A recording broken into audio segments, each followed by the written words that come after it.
اچھا، صحابہ کرام کا عمومی معمول کیا تھا؟ ذمہ داریوں سے بچتے تھے. ذمہ داریوں سے کیا ہوتے تھے؟ کیوں بھلا؟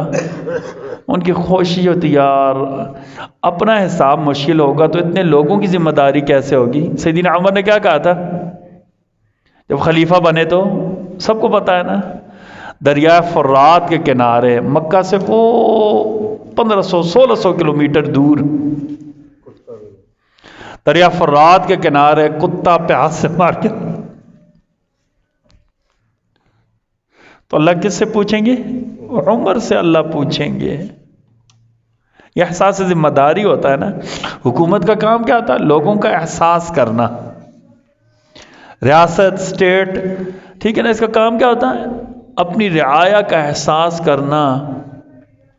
سیدنا عمر نے سب کے لیے وظیفہ مقرر کر دیا. میں آپ کو ایک مثال دوں نا، وظیفہ